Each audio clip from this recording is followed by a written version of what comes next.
YouTubers are burning out faster than ever before, and everybody is afraid to take breaks. But is it justified? YouTube itself has stated that you can take some time off without anything happening. What happens if I go on vacation? There were more channels that came back with more views in their return week than in the week they left. So take your vacation, take time off. So that's exactly what I aim to find out.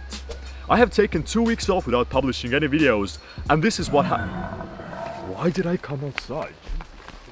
Well, you might be asking, why me? A YouTuber who's at 5,000 subs is the right person to talk about taking breaks. But I think that I'm the perfect subject, and here's why. I've been making weekly videos since I started, for over 2 years now without skipping a single freaking week. And for about 90% of the time, I've even been doing 2 videos a week. So I've got a very solid base that should look good in the almighty algorithm's eyes. Praise be the algorithm, may you bless me with views. And some of you super nitpickers might go into my video history and be like, "Oh, you actually missed this 1 week or that." No, we didn't! They were wrongly taken down, and I'm not big enough to fight YouTube yet. I've tried to counter 5 times the last video that got striked, and each time they turned me away by saying that you're not giving enough sufficient information or you're abusing the phone. No, I'm not. But enough of this pointless tangent. Now we know that I have consistency, but what I also have is size. I've got a huge package for you. Now, that is huge, but not too huge. As in, I'm not small enough that I don't have any viewers. There are enough of them to give me an idea of how many views to expect per video. Because if you're small and have no viewers and take a vacation, then you still won't have any viewers when you come back. That's not really YouTube's fault. But I'm also not big enough for YouTube to promote me. Because if you're a bigger channel, then you probably won't suffer as much from vacationing as other people, since your videos are being suggested everywhere. And not only that, but your channel is also promoted on other people's channels. Now, if you're not a YouTuber, then you might not even understand what the fuss is about. Like, you're not making videos. Who cares if you leave for a week or 2? But as a creator, this is your life. You're constantly on the verge of drowning, and you just don't want to let go of the hope that you might get saved and get that big break you were hoping for. Not to mention that if this was your job and your livelihood, then it's kinda unsettling to leave for a while and risk messing up your income. That's just not programmed into a human being. Unless you're a sociopath. There's never even a good time for taking a vacation, because when you're growing, taking a break will hold your growth that you'll never get back. And if it's stable, then you want to keep it stable. You don't want to let it drop even further down, because that might kill your channel. You'll literally die. Okay, figuratively, not literally. This constant work is taxing on a person and can make them a little bit crazy. Because if you don't take a break, you'll burn out and your content will turn subpar. It's not necessarily going to turn out bad, but it's not going to be as good as it could be either. And you'll slowly start to suck.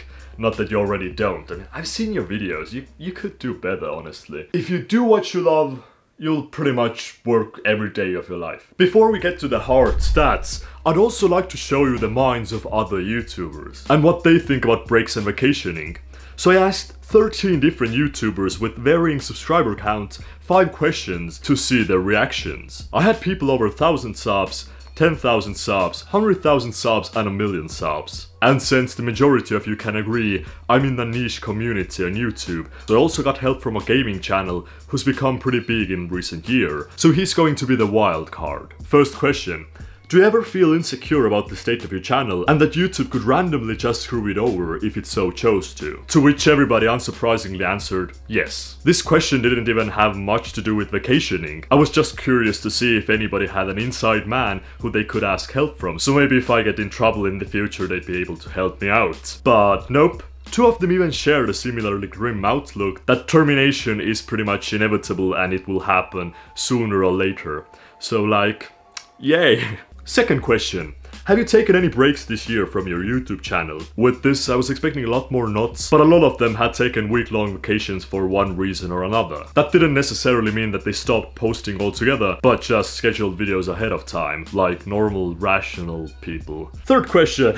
Do you think you could take a break for at least a week if you wanted to? To which most seem to agree with, but when asked if they are planning on taking a break anytime soon, only a small portion answered yes, because most of them commented that they're not comfortable with taking such such a long break, and they just like to take a couple days off every now and then to rest. And finally, do you believe YouTube when it says that you can take a vacation without anything happening to your channel? The overall answer from everybody was all over the fucking place. Nobody really answered yes or no, they just answered that it completely depends on your content. As in, a daily uploader who posts crap content every day will have a harder time coming back than a person who creates really great content once a month. But if I was to dumb down their answers, most of them would look something like this. Again, there weren't that many participants in the survey, and the point wasn't to bring you concrete evidence that bigger YouTubers think this or smaller think that. I was just curious and thought that it would be interesting to show you different perspectives from different types of people. But anyway, I love all the people mentioned here and their links are in the description.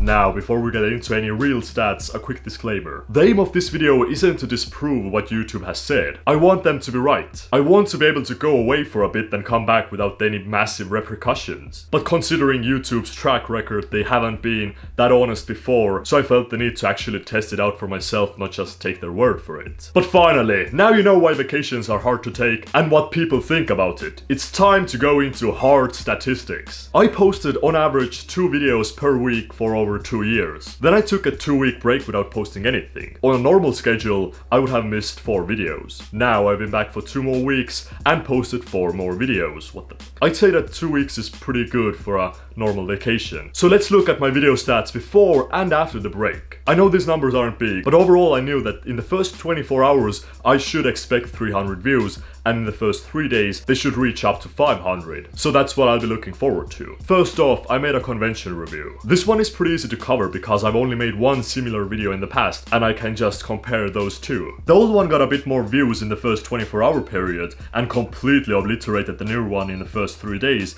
but this could also be due to the fact that I had Anime Man and Zakidiras in the thumbnail and tags, so I can't conclude anything substantial from it. Let's move on. Second test, 2 watch or not videos. Short in nature and don't involve much editing. As you can see, the newer ones outperform the older ones, but this minor difference could be due to the topic popularity, since the older videos were released months after the popularity of the shows had dropped, while something like Goblin Slayer, the newer video, is very fresh. Again, nothing that outstanding here. Let's move on. Thirdly, I made a new review video. Now, this I'll be comparing to the last review that I did before the break and the last overall main video that I published on my channel. And as you can see, it all falls under the same range. The new review performed better than the older one, but worse than my latest main video. Though again, view-wise, they all perform as expected. So that's it, right? Looking at my past videos and my newer videos, they all have similar view counts. And there doesn't even seem to be any kind of a dip or anything. So you can go away for 2 weeks without anything happening to our videos.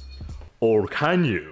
These results were pretty skin deep, and we can dive a bit deeper. There was one thing that stood out to me when I was looking at the statistics. My newer videos were only recommended in sub feeds, while the previous ones were recommended overall. So does that mean that the mighty algorithm looked at my channel and that I wasn't publishing and decided to cut my promotions because it deemed me dead or something? And I only gained the new views because of my loyal subscribers who didn't leave me and are just waiting to sponge up all kind of new content that I make. Well, yes and no. This is kinda my fault because I messed up with the numbers. The ones that I saw in the Creator Studio were overall numbers. Of course, newer videos will get more views from subscribers than older videos because they've already been up for a while now and YouTube has kinda promoted them through other sources. So when I actually looked at the first couple days, they all were pretty much the same. But again, we can go even one step deeper or higher. As a final test, we can look at my overall views. It was expected that my views and subs will drop while I'm on the break because I'm not making any new content and my channel isn't going to get boost of views every couple days. But when I came back, it didn't really normalize, so that was a bit concerning. The biggest thing that I noticed when I was looking at my channel is that I was averaging over 1,000 views every single day. And then understandably, when I went on a break, they dropped below 1,000. But when I came back, and even after publishing 2 or 3 videos, they haven't really come back up. Which was going to be my main argument here, but it does seem that they are returning to normal right now, about 2 weeks after I came back from the break. So what's the conclusion? Honestly, I'm quite happy with the results, I think. Looking at the short term, the video views are the same as before I went away. And in long term, while the views did take a dive, they have normalized after 2 weeks of regular posting. It is a bit worrying seeing how much my views dropped in that time, and I can't help but to worry if I was away for a longer time, would the views have dropped so low that I wouldn't have been able to recover? But I don't know. That's a theory for another day. Now, I'm not an analyst or anything, so take all this information with a grain of salt. I'm just looking at the overall picture as a creator, and these results may vary from channel to channel. But right now it does seem that YouTube has been truthful with us, and you can take a vacation. Of course, again, you won't be unaffected from it. The amount of new subscribers will slow down, you won't get as many new views, but that's completely natural. The thing is that if you go away and come back, the people are still there waiting for you. So it's not as risky as people might think, and taking a break is necessary. And who are we kidding? You're most likely not going to explode and become a big YouTuber in the span of that 1 week, so you might as well, you know, chill. But if this was the first video that you saw on my channel, then please don't subscribe. Normally I make anime reviews and rants, so you'll be disappointed. But you can still spank that like button, that's always appreciated. Thanks for watching, and I'll return with the normal broadcasting schedule soon.